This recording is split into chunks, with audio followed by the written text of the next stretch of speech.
Everybody, JJ here, coming to you live from Costa Rica, where I was just hanging out doing some zip lining and some hiking in the jungle. But what we're going to do here is we're going to walk in here, and we can't really shoot out there because it's too dark in the jungle.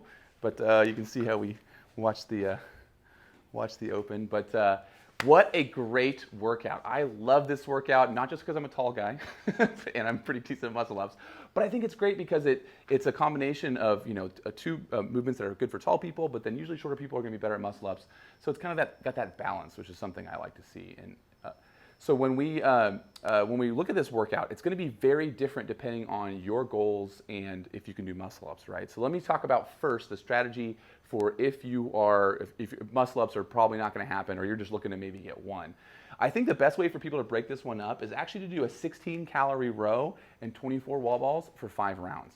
You could try to go bigger if you want to be a little bit more, advanced or whatever. You could actually go like decreasing reps for the two things. But I think just doing a 16 and a 24 is going to be pretty good. That's only 5 transitions off the rower, and so it's really not that many transitions. And we want to remember that on the rower, that the faster your pace, the less total work you have to do. So instead of trying to grind out a longer, slower row, you're better off doing a little bit more transitions and then going a little bit harder on those. When it comes to rowing technique, one thing I want you guys to remember is that if you go a real deep on the catch and you really bend your knees and then you force with those quads, what happens is that's going to blow your legs up for the wall balls. So if you can do a little bit more of the hip hinge, try to emphasize that part of the power curve on the pull, and maybe a little bit more arm pull. If you're not worried about muscle ups, then doing a little bit more arm pull is probably going to be good. But you shouldn't drastically change your rowing technique. You should still just try to do good rowing form. That's probably the most important.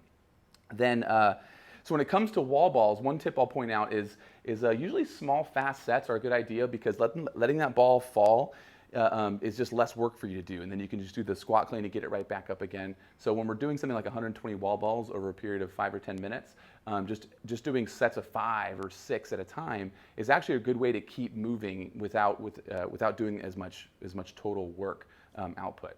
So 24 wall balls, most people could probably do sets of 6 or 4 would be really good for the bigger volumes.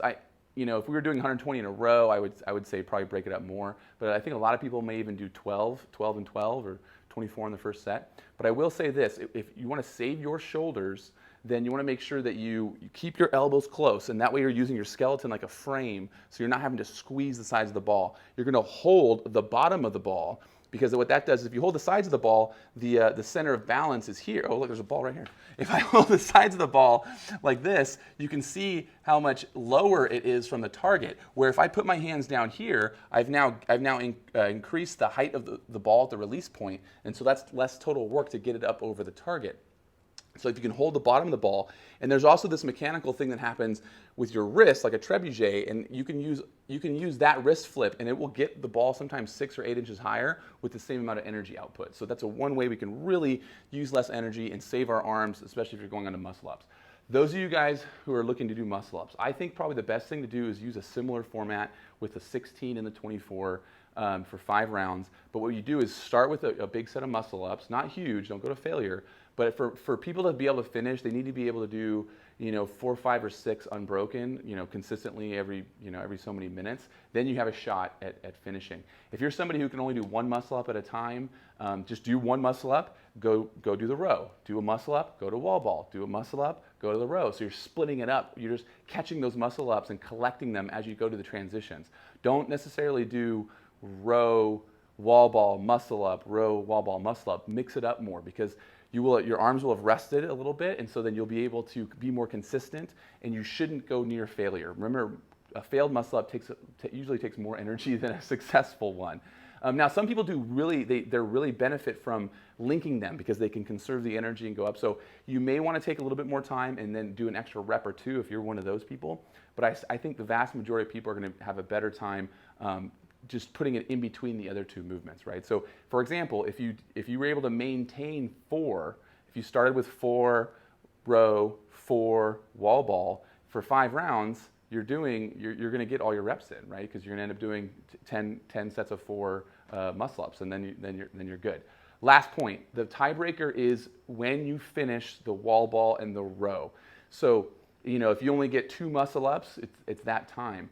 And I think that if you're trying, if you know you're not going to finish the muscle ups, then you may not want to stack as many muscle ups in the beginning of the workout so you can get a faster tie break time. So again, you may want to sprinkle them in there when you're transitioning, but then when you finish all your row and wall ball, let's say it's at 11 minutes, then you can just spend the rest of the time trying to get as many muscle ups as you can. That might be a good strategy for a lot of people, instead of trying to do a lot more muscle ups early on, and then your tiebreaker time is 18 minutes or 19 minutes because you try to fit it all in. So just something to think about is pay attention to when the tiebreaker is.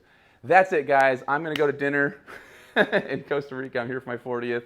Thanks again for tuning in to another CrossFit Open, and I'll see you guys next time. Don't forget to hit like and share and subscribe. That really helps me out, and I can't wait to hear how you guys did on this workout.